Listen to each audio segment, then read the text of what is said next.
Matheus Leston e eu tenho sempre uma dificuldade de falar aqui que eu sou assim, e eu concluí que eu sou músico, etc. Que é uma piadinha com a frase do Ricardo Basbaum, que é artista, etc. Enfim, eu sou músico desde muito cedo. Eu comecei a tocar, sei lá, com 8 anos de idade, aquela coisa, tocar teclado com os amigos da escola, ter banda de rock progressivo, aquela história toda tradicional da música. Mas de formação acadêmica, na verdade, eu estudei letras. Eu estudei português e alemão na USP. Mas desde que eu entrei na letras, logo no primeiro ou segundo ano de faculdade, eu fui chamado para trabalhar no Instituto Tomiotaki. E eu trabalhei quase que ao todo 8 anos lá, entre várias funções. Entrei como educador, depois fui assistente de coordenação, depois professor de vários cursos. Então, assim, acho que talvez a minha formação talvez tenha desses 3 lados. Por um lado, eu estudei música oficialmente por um bom tempo, estudei também na época eu chamava Universidade Livre de Música, que é o Centro de Estudos Musicais Tom Jobim hoje em dia, né?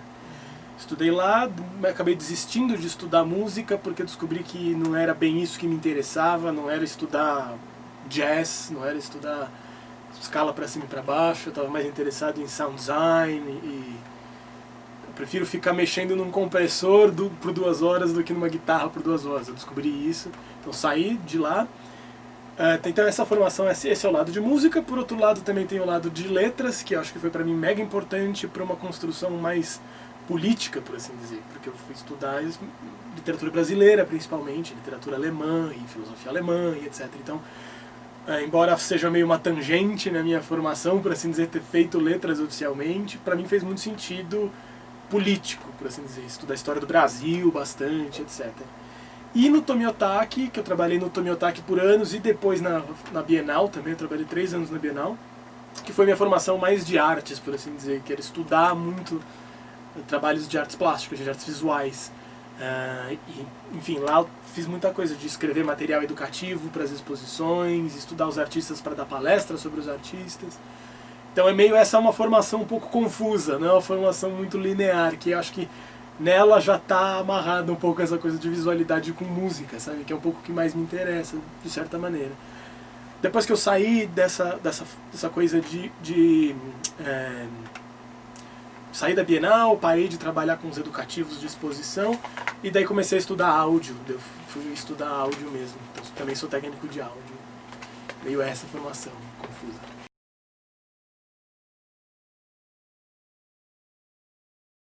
Primeiro, acho que assim, trabalho opus 1, assim, para nomear um trabalho, foi um que chamava Ré, que era uma performance multimídia, um show musical.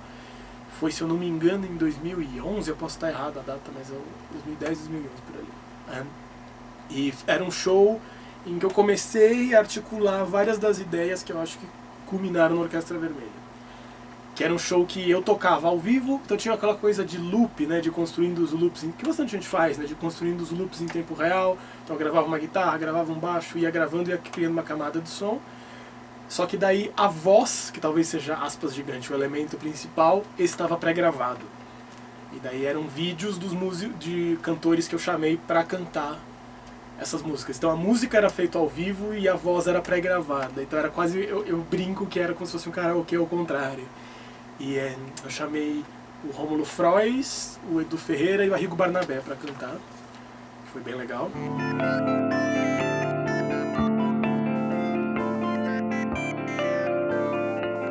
E esse foi o primeiro. Mas daí no ano seguinte eu fui chamado para participar de uma exposição também. Então esse é um lado mais que tem mais a ver com a música, por assim dizer. E daí teve no seu ano seguinte um trabalho que era mais expositivo mesmo, que era um objeto sonoro, que eu apresentei numa exposição que chamava Causa e Efeito, que foi no Itaú Cultural, uma exposição super interessante, que teve uma confusão, que teve graxa no chão, as pessoas caíram, se machucaram, foi uma confusão. Mas o trabalho que eu apresentei, chamava Quinteto, era uma caixa grande, que dentro dela tinha vários copos, que eram percutidos por solenoides, que são uns motorzinhos que batem, assim. E eles ficavam criando um ritmo, uma música mesmo, que era um algoritmo gerativo, justamente, que tinha um computador controlando e ficava inventando uma música lá, um ritmo que ia transformando infinitamente, ia transformando. Só que essa caixa tinha uma alça. Quando você abria a alça, a caixa parava de tocar. Então quando você fechava, ela voltava aos pouquinhos. Então era uma coisa, meio uma reflexão sobre arte e tecnologia também, de que era tentar cindir, era sobre essa ideia de visualidade e som, só que de uma maneira completamente separada, fraturada, sabe? Então era tentar ver isso pelo problema, pelo lado negativo, por assim dizer, que era ou você tem experiência sonora, ou você vê o sistema. Se você abre a caixa, ela para de funcionar e você não ouve mais ela. Você não vê ela em funcionamento. Porque é uma crítica particular que eu tenho, assim, de que eu acho que muitos trabalhos que lidam com a ideia de tecnologia são gadgets, assim, sabe? São, nossa, eu vou apertar esse botão, vai mandar um tweet pro espaço, e daí vai não sei o que, e a experiência estética é muito reduzida, é muito pequena. Isso é uma coisa que me incomoda muito, sabe? Que eu vejo que é muito comum isso. Você vai em grandes exposições dessas de arte e tecnologia, você tem que cavar para encontrar um bom trabalho, eu acho. Particularmente, eu acredito nisso. Então, trabalhando um pouco isso, de tipo, tentar fraturar essa experiência de, nossa, como funciona. Então, você nunca vê ele funcionando. Você sempre vê ou como é o sistema, ou o sistema funcionando, mas você nunca vê ao mesmo tempo, sabe? Então, acho que esse foi o primeiro trabalho que eu consegui amarrar de verdade essa coisa de... amarrar de maneira dialética, problemática, discutindo um pouco essa ideia de visualidade e de som misturado, sabe?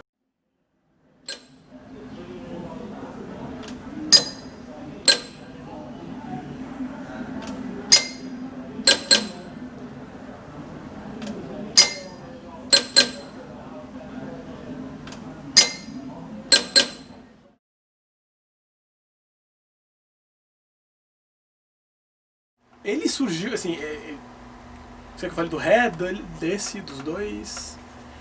Desse é maluco. Assim, na verdade, acho que todos os meus trabalhos, eles têm uma questão. Assim, eu tenho muita dificuldade com o problema da página branca.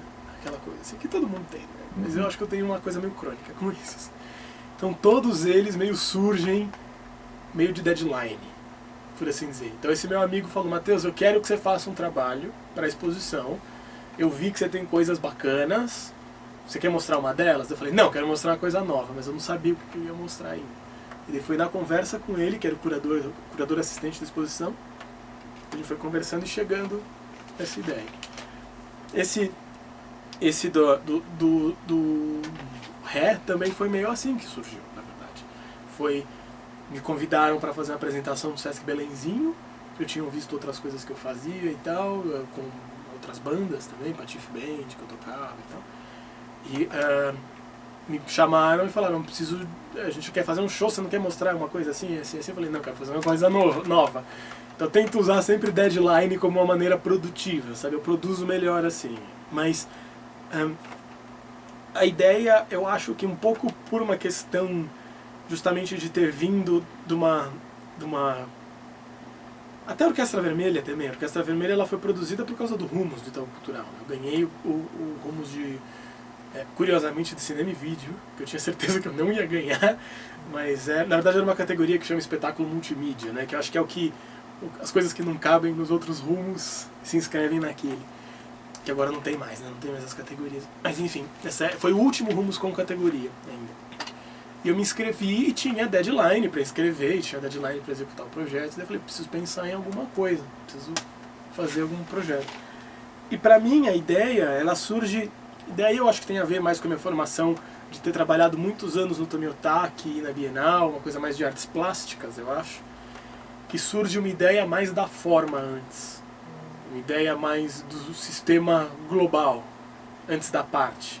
Então quando eu comecei, por exemplo, a Orquestra Vermelha, eu não tinha a menor ideia de como ia ser a música da orquestra, mas eu sabia visualmente como ela ia ser, conceitualmente talvez, ter uma ideia do todo, que vem primeiro para mim. E nessa ideia, o som e a imagem já estão bem casados, mas eu não sei como vai ser a execução de nenhum dos dois, por assim dizer. Então é uma ideia formal mesmo. Eu acho que surge como forma pura, e aos poucos eu vou recheando ela de conteúdo, por assim dizer, de alguma maneira, sabe? O menos... Formal, visual e sonora, né? Visual e sonora, mas acho que vem de uma... Eu entendo assim, de que acho que o meu trabalho com música, ele tem uma lógica que é mais típica das artes plásticas do que da música.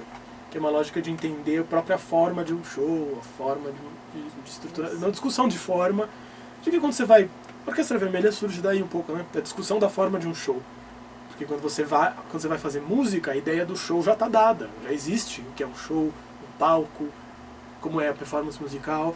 Então, de certa maneira, é problematizar essa forma, né? Olhar para essa forma e falar, vamos discutir essa forma também. Então, acho que... Por isso que eu digo que tem uma lógica mais das artes visuais, porque acho que isso é mais típico das artes visuais do que da música popular, aspas gigantescas, por assim dizer, ou música experimental mesmo, sabe?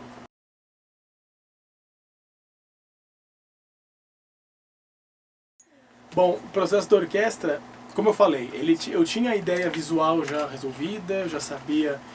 É curioso, até dia desses eu encontrei o PDF que eu mandei para o Itaú Cultural e tinha um Google SketchUp que eu fiz da orquestra e ficou exatamente igual um ano depois, foi meio impressionante assim. Mas como eu falei, eu não tinha ideia nenhuma do que ia ser a música. Então, a primeira etapa foi pegar todos os meus HDs velhos, que sempre tem aquela coisa de... Músico tem muito isso, mas imagino que todo mundo tem, de fazer um rascunho, salvar e nunca mais fazer nada com ele. Faz um salva e pilhas de rascunho. Então a primeira coisa que eu fiz foi pegar todos os meus HDs e pegar todos os rascunhos que eu tinha, tipo ideias, falar, chega, vamos usar todas essas ideias. Então, peguei todos os rascunhos e daí tentei dar uma estruturada neles, assim, criar algumas partes, etc. Algumas músicas eu tinha, por exemplo, um loop de guitarra só. Outras tinha ideias mais complexas, tinha vários fragmentos, enfim, mas eram todos loops, bem curtos, assim. Então o que eu fiz, essa foi a primeira etapa. Com isso pronto, a gente começou a investigar como a gente ia gravar os vídeos. Porque eu chamei, na época era minha namorada na época que fez os vídeos, que gravou pra mim. E a gente contratou uma pessoa que é um diretor de fotografia para resolver como ia ser filmado. Porque a ideia original era filmar com chroma key, para ficar com aquela silhueta bem marcada. E ele falou, cara, isso não vai ficar bom. Não filma assim, vai ficar muito contraste, chroma key é um inferno de iluminar. Porque a gente tinha um problema de que a gente precisava de criar um sistema que fosse desmontável o suficiente para poder filmar no estúdio, quando necessário, montar e desmontar no estúdio, sabe? Então era uma coisa meio complicada. Eu não tinha esse estúdio ainda. Então, inclusive foi gravado nesse estúdio em outra sala. Mas decidimos isso, compramos um equipamento de luz, fundo infinito, essas coisas todas, fizemos testes comigo mesmo e tal, legal. Daí começaram as gravações. E as gravações eram o seguinte, a gente chamava um músico, eu tocava os loops para ele e ele gravava o que ele quisesse em si. Então primeiro foi o baixista, por exemplo, ele ouvindo os loops gravava as linhas de baixo da maneira que ele bem entendia. Enquanto isso a gente ia filmando ele também. Depois eu chegava em casa, editava isso e daí mostrava pro próximo músico, que foi o baterista. Daí editava, mostrava pro próximo e tal. Então as músicas foram meio sendo construídas sozinhas, por assim dizer, sabe? Tinha uma ideia inicial, que às vezes a música final não tem nada a ver mais com a ideia inicial, sabe? Elas foram se transformando. Depois de tudo isso, material bruto gigantesco, coisa pra caramba que tinha, eu resolvi fazer uma mixagem antes de editar. Coisa meio maluca, mas a gente fez isso. Eu mixei também aqui com o Luiz, que é um técnico maravilhoso de mixagem. A gente sentou junto, abria as músicas e tentava tirar um som bom daquela música. Não é um som muito de disco, é um som mais de música ao vivo mesmo. Então dá uma levantada, põe umas coisas, mas não se preocupar muito com esse trecho está um pouco baixo, vou aumentar. Não, é som ao vivo mesmo e tal. Com isso pronto, eu editei tudo. Eu sentava, escolhia os trechos que eu queria. Beleza, montei o show, montei a estrutura do show. Com isso montado, daí foi a hora de fazer os testes todos, daí testar os LEDs, e fazer uma passagem geral, que ainda bem que a gente fez essa passagem geral, porque deu tudo errado na passagem geral. Os LEDs deram muito errado, não bateram as imagens, vazou de uma tela para outra, porque a gente estava usando VGA, e VGA é péssimo. Enfim, a gente teve que trocar, não dava certo, enfim. Daí depois teve a estreia e deu tudo certo.